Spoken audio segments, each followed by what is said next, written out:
Gujarat's #1 engineering university, Sankalchand Patel University, 9642706257.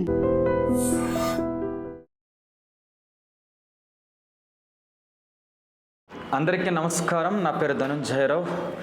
Okay, మనకి sub ఇన్స్పెక్టర్కి సంబంధించి తెలంగాణ రాష్ట్రంలో రాష్ట్ర ప్రభుత్వం హోమ్ డిపార్ట్మెంట్ అనేది సబ్ ఇన్స్పెక్టర్ పోస్ట్ 900+ పోస్టులను అయితే ఐడెంటిఫై చేసింది వేకెన్సీస్ కింద.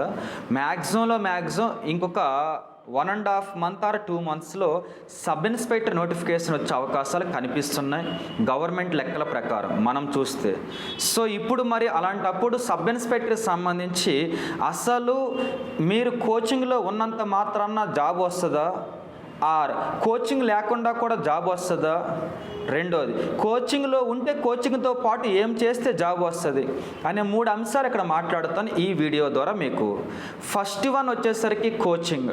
సో బేసికల్గా మనకి అకాడమిక్ ఇయర్ డిఫరెంట్ కాబట్టి, కాంపిటేటివ్ ఎగ్జామ్ డిఫరెంట్ కాబట్టి, కాంపిటేటివ్ ఎగ్జామ్లో వాట్ తెలుసుకోవడానికి క్విక్గా త్వరగా వాట్ ఏ సబ్జెక్ట్ ఎలా ఉంటుంది, ఏం చదవాలి ఏం చదవకూడదు క్లారిటీ తెలుసుకోవడానికి మాత్రమే కోచింగ్ ఉపయోగపడుతుంది తప్ప కోచింగ్కి వెళ్ళినంత మాత్రాన జాబ్ రాదు.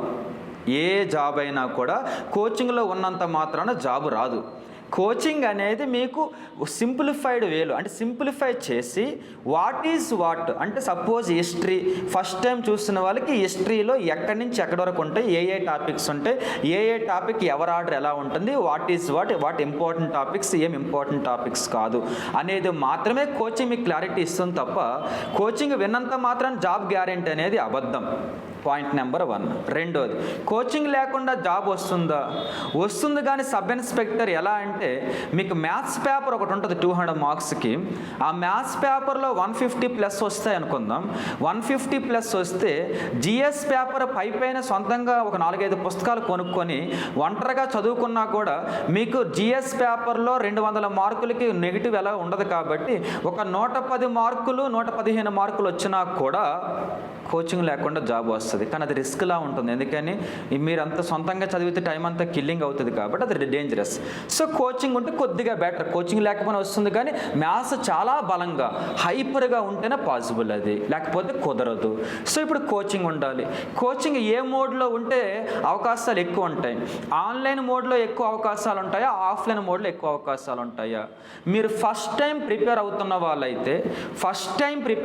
వాళ్ళకి ఆఫ్లైన్ మోడే బెటర్. ఎందుకంటే ఆఫ్లైన్ మోడ్లో వాళ్ళతో పాటు ఫాస్ట్గా ఒక 4-5 నెలల్లో బ్యాచ్ అంతా క్లారిటీ వస్తుంది కాబట్టి తర్వాత మీరు రివిజన్ చేసుకోవచ్చు. ఇంకొకటి, ఎలా ప్రిపేర్ అవ్వాలి, మంచి బుక్స్ ఏంటి, ఇవన్నీ కూడా ఆఫ్లైన్లో ఒక క్లాసులో కూర్చున్న 100 మంది ఉన్నప్పటికీ 100 మంది రకరకాల బుక్కుల పేర్లు చెబుతుంటారు. క్లాస్ చెప్పేవాడితో సహా అందరి పేర్లు చెప్తుంటారు అన్నమాట. సో ఆఫ్లైన్లో కొద్దిగా అవేర్నెస్ వస్తుంది అనమాట, ఏ బుక్స్ మంచి కావాలి. ఆన్లైన్లో ఏం చేస్తారంటే ఎవరి క్లాస్ ఉంటారో వాళ్ళ బుక్లే కొంటారు. అది చాలా ప్రమాదం. కాంపిటేటివ్ ఎగ్జామ్లో ఎవరి క్లాసులు వింటే వాళ్ళ బుక్ మాత్రమే చదవడం అనేది ఈ రోజుల్లో ఇప్పుడున్న పేపర్లకి చాలా ప్రమాదం. సో కాబట్టి ఆన్లైన్ అనేది ఫస్ట్ టైం ప్రిపేర్ అయ్యే వాళ్ళకి అసలు యూజ్ అవ్వదు. నిజం అయిపోయింది. మరి ఇప్పుడు ఆన్లైన్కి సంబంధించి ఎవరు తీసుకోవచ్చు? గతంలో కోచింగ్ అయిపోయి ఏదో 1-2 సబ్జెక్టులు మాత్రమే చిన్న డౌట్లు ఉంటే ఆ 1-2 సబ్జెక్టులకు మాత్రం కావాలి కాబట్టి మరలా మొత్తం అంతా డబ్బులు కట్టి టైం అంతా వేస్ట్ చేసుకునే బదులు ఆ 1-2 కోసం అయితే ఆన్లైన్ తీసుకోవచ్చు తప్ప మొత్తానికి కలిపి అయితే ఆన్లైన్ తీసుకుంటే అంత యూజ్ ఉండకపోవచ్చు. ఇది అయిపోయింది. మూడవది, ఇప్పుడు మరి కోచింగ్ ఉన్నంత మాత్రాన్నే జాబ్ వస్తుందంటే రాదన్నారు. మరి కోచింగ్లో ఉన్నంత మాత్రం జాబ్ రాకపోతే ఎలా చేస్తే జాబ్ వస్తుంది? ఇప్పుడు మీకు మంచి నోటిఫికేషన్ 900 పోస్టులు అంటే 2016 తర్వాత మరి ఆల్మోస్ట్ అంత ఈక్వల్ పోస్టులు నోటిఫికేషన్ తెలంగాణ రాష్ట్రంలో. మంచి నోటిఫికేషన్ కాబట్టి వదులుకోకూడదు. గ్యారంటీ జాబ్ రావాలంటే ఇక్కడ కొన్ని పాటించాలి. అందులో ఏంటంటే point number 1, first of all క్లాసులు ఎవరిదైనా వినండి పర్లేదు, కానీ ప్రాక్టీస్ చేసేటప్పుడు కానీ చదివేటప్పుడు కానీ బుక్ సోర్స్ చాలా ఇంపార్టెంట్. ఫస్ట్ ఒక ఆర్డర్ వైజ్ చెబుతాను చూడండి.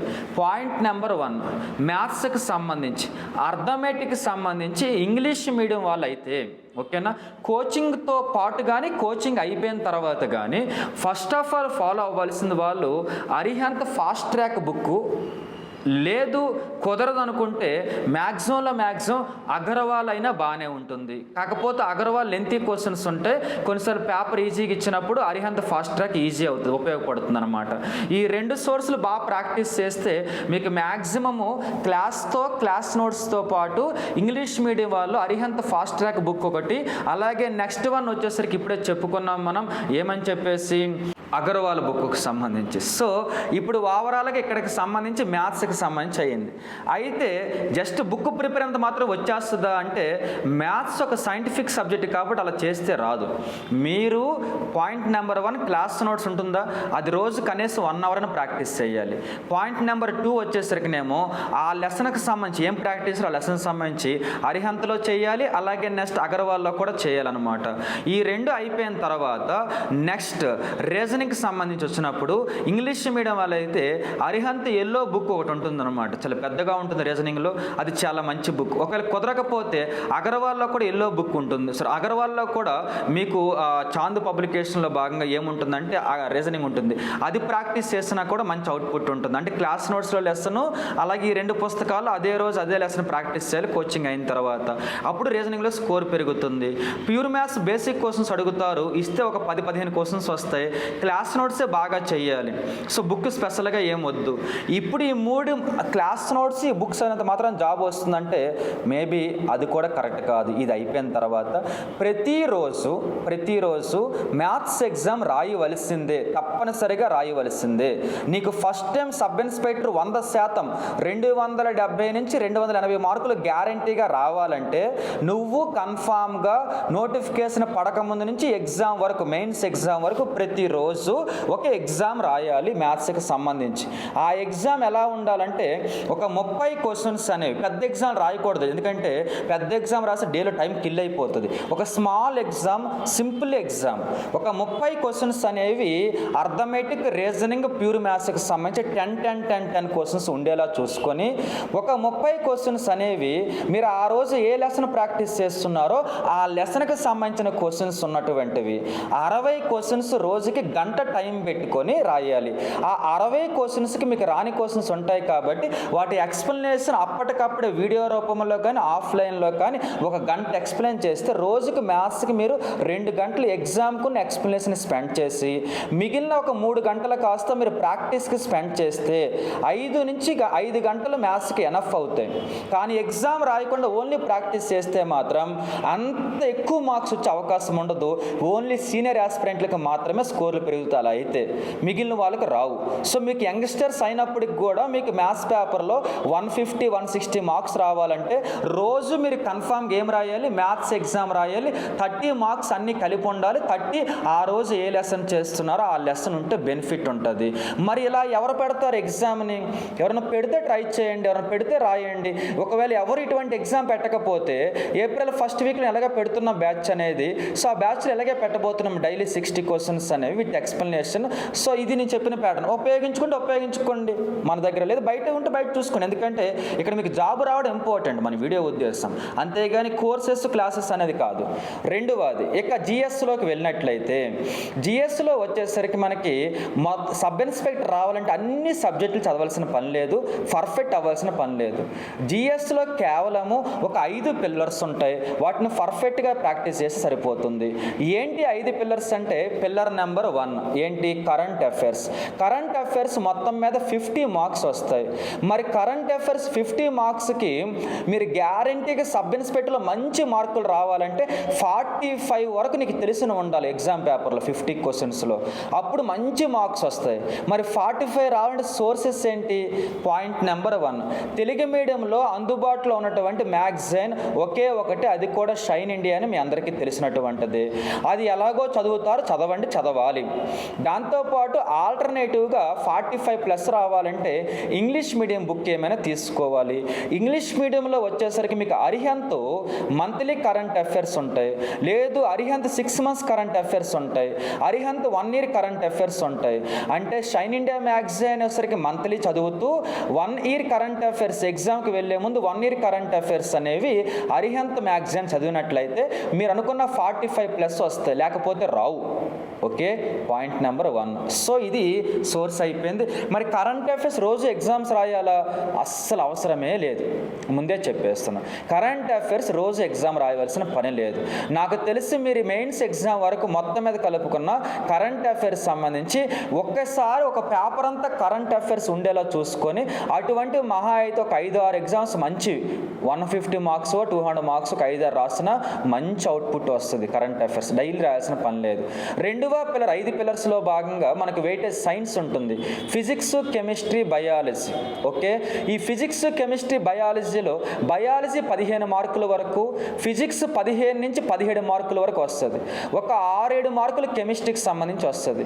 మరి వీటికి సంబంధించి కెమిస్ట్రీ అంటారా, తెలుగు మీడియం వాళ్ళు అయితే మాత్రం మీకు ఇంతకుముందు ఇన్స్టిట్యూట్లో ఏ మెటీరియల్ ఇచ్చారో అది ఒకటే చదవండి, దాన్ని రిస్క్ చేయకండి. కానీ ఇంగ్లీష్ మీడియం వాళ్ళు వచ్చేసరికినేమో మీకు దాన్ని ఏమంటారంటే జనరల్ సైన్స్కి సంబంధించి అరిహంత్ పబ్లికేషన్ ఒక బుక్ ఉంటుందన్నమాట, ఫిజిక్స్, కెమిస్ట్రీకి సంబంధించి. ఆ బుక్ తీసుకోండి, చాలా యూస్ఫుల్ అవుతుంది. ఎందుకంటే మీకు ఈజీ చెప్పాలంటే బయాలజీ కూడా ఉంటుంది, వాళ్ళ పబ్లికేషన్ ఇంగ్లీష్ కూడా తీసుకుంటే మాత్రం మీకు బెనిఫిట్ ఏంటంటే మీకు 40 మార్కులకు ఈజీగా 35+ వచ్చేస్తుంది డైరెక్ట్గా బుక్ చదివినా కూడా, క్లాస్ వినకపోయినా. అంత బాగుంటాయి అవి సోర్స్ అయితే. ఒకవేళ తెలుగు మీడియంకి లేకపోతే బయాలజీకి ఈ తరం అనే పబ్లికేషన్ ఒకటి ఉంటుంది, అందులో బయాలజీ బుక్ ఒకటి ఉంటుంది, బాగుంటుంది అది. అది కాకుండా ఫిజిక్స్, కెమిస్ట్రీ ఇన్స్టిట్యూట్లు ఇచ్చింది చదవండి. ఫిజిక్స్కి సంబంధించి మాత్రం ఏం చేస్తారంటే చదవడానికి బుక్ ఈ మనకి విన్నర్స్ పబ్లికేషనో లేకపోతే ఎంసెట్ చదవండి తెలుగు మీడియంలో. కానీ ప్రాక్టీస్ చేసేటప్పుడు మాత్రం వైడ్గా ప్రాక్టీస్ చేయండి. ఎవరైతే ఏదైనా మీకు ఇన్స్టిట్యూట్లో జాయిన్ అయ్యి ఉంటారు కదా, టెస్టులు పెడతారు కదా, వారు లెసన్కి సంబంధించి అన్నీ కవర్ అయ్యేలా డెప్త్ నాలెడ్జ్ ఉండే క్వశ్చన్స్ పెడతారు వాళ్ళు. అటువంటి ప్రాక్టీస్ చేస్తే మీ నాలెడ్జ్కి ఇది వాల్యూ ఎడిషన్ అవుతుంది, మీకు 35+ వస్తాయి సైన్స్లో. ఇది అయిపోయింది కదా. నెక్స్ట్ 2వ పిల్లర్ అయిపోయింది. 3వ పిల్లర్ ఏంటి? Yes, geography. జాగ్రఫీ 30 మార్క్స్ వరకు వస్తాయి సుమారు. ఓకే, మరి 30 మార్క్స్ ఎలా కోల్పోతాం? జాగ్రఫీలో వరల్డ్ జాగ్రఫీకి సంబంధించి సరిగ్గా మెకానిజం వచ్చి, అలాగే ఇండియన్ జాగ్రఫీకి సంబంధించి స్టాటిక్ పార్ట్ వస్తే, స్టేట్ జాగ్రఫీ ఉంటుందని ఒక క్వశ్చన్ 2 క్వశ్చన్లు ఇస్తారు అంతే, మ్యాక్సిమం ఇవే ఉంటాయి. వరల్డ్ జాగ్రఫీలో స్టోరీ మొత్తం, మెకానిజం మొత్తం తెలిసి ఇండియన్ జాగ్రఫీలో స్టాక్ బాగా వస్తే 30 మార్క్స్. ఎంత ఈజీ అంటే జాగ్రఫీ బాగా చదివితే, అర్థం చేసుకుని చెప్పేవాళ్ళు బాగా చెప్పాలి, చదివేవాళ్ళు బాగా చదివితే జాగ్రఫీకి 27 మార్కుల కంటే ఎక్కువ రావాలి. ఇప్పుడు కొంతమంది మేధావులకు అన్ని ఈజీ అంటున్నారంటే ఈజీ ఉంటుంది కాబట్టి ఈజీ అంటారన్నమాట. నీకు రానంత మాత్రం ఈజీ కాకుండా పోదు కదా. అక్కడ ఈజీ అంటున్నామంటే అర్థం ఏంటి? నిజంగా సోర్స్ ఏదో బలమైన దొరికితే అది నిజంగానే ఈజీ అని. అంతేగా నీ దగ్గర ఉన్న సోర్స్ నీకు బలంగా కష్టంగా ఉంటే ఊరు మొత్తం కష్టంగా ఉండదు కదా. అలాగే టాపర్స్ ఎందుకు అవుతారు చెప్పండి, అందరికీ మళ్ళీ తక్కువ మార్కులు రావాలి కదా. సో అవకాశం ఉంది అన్న, అంతే, వస్తాండంలే. చాలా మంచి అవకాశం ఉంది జాగ్రఫీ బాగా కరెక్ట్గా వెళ్తే మాత్రం. సో జాగ్రఫీ మాత్రం మీకు సోర్స్ ఏంటి? ఎస్, ముఖ్యంగా ఇంగ్లీష్ మీడియం వాళ్ళకి అయితే మాత్రం మాజీద్ హుస్సేన్ అని చెప్పి ఒక బుక్ ఉంటుంది, అది చదివితే మంచి మార్క్స్ వస్తాయి. బిట్ బ్యాంక్ కూడా వాళ్ళదే ఉంటుంది. ఆ బుక్, ఆ బిట్ బ్యాంక్ చేస్తే ఎనఫ్, 27 గ్యారంటీ 30కి.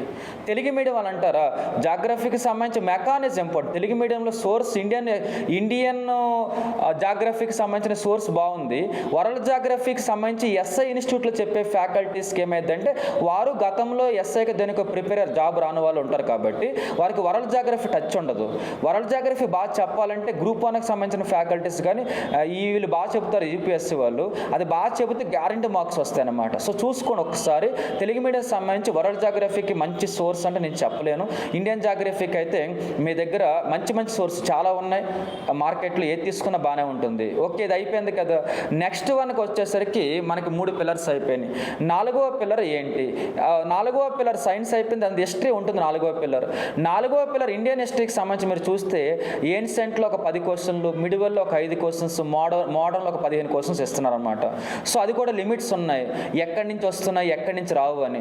సో బుక్కు సంబంధించి వస్తే మాత్రం ఎలా యాజ్ యూజువల్గానే ఇంగ్లీష్ మీడియం వాళ్ళు వచ్చేసరికి స్పెక్ట్రమ్ చదువుతారు, తెలుగు మీడియం వాళ్ళు వచ్చేసరికినేమో యాజ్ యూజువల్గానే ఏం చేస్తారు, మీకు ఇంతకుముందు క్లాస్ ఎవరు చెప్తారో వాళ్ళు చదువుతారు, లేదా సేనైజ్ సార్ చదువుతారు అనమాట.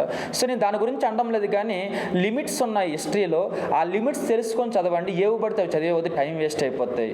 సింప్లిఫై చేసుకొని హిస్టరీ కొన్ని లిమిట్స్ ఉన్నాయి, అంతవరకు అడుగుతారు ఎస్ఐకి, ఏవి పడితే అడగరు ఎస్ఐకి. సో అదొకటి తెలుసుకోండి. ఇంకొక పిల్లర్ 5వ పిల్లర్ ఇండియన్ కాన్స్టిట్యూషన్. 20 మార్క్స్ వరకు వస్తాయి అప్రాక్సిమేట్గా, ఇంక ఎక్కువ రావచ్చు తక్కువ రావచ్చు. సో 20 మార్క్స్ వరకు వచ్చినప్పుడు ఈ 20 మార్క్స్లో గ్యారంటీగా 20కి 18-19 మార్కులు రావాలా.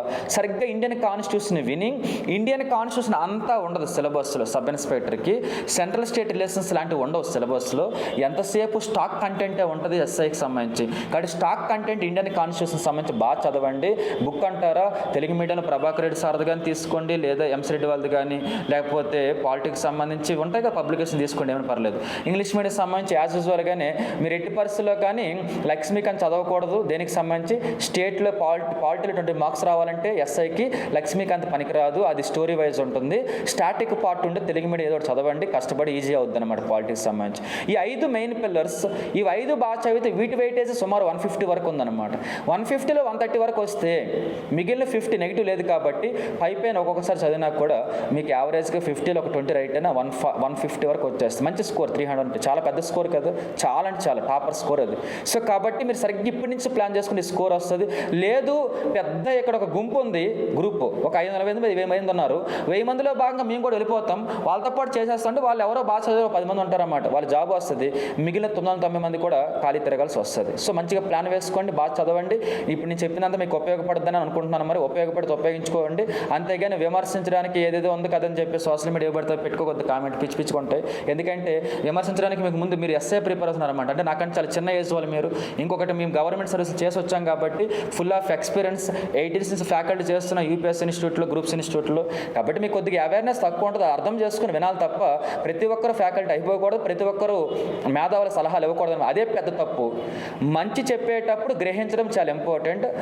అది గ్రహించకుండా దాన్ని విమర్శించే వాళ్ళు ముందు ఫెయిల్ అవుతుంటారు అన్నమాట. కాబట్టి గుర్తు చేసుకుని మీ ఇష్టం కదా మీ సోషల్ మీడియా. ఎనీవే మరొక గొప్ప వీడియోతో మరలా కలుద్దాం. ఓకేనా? Thank you.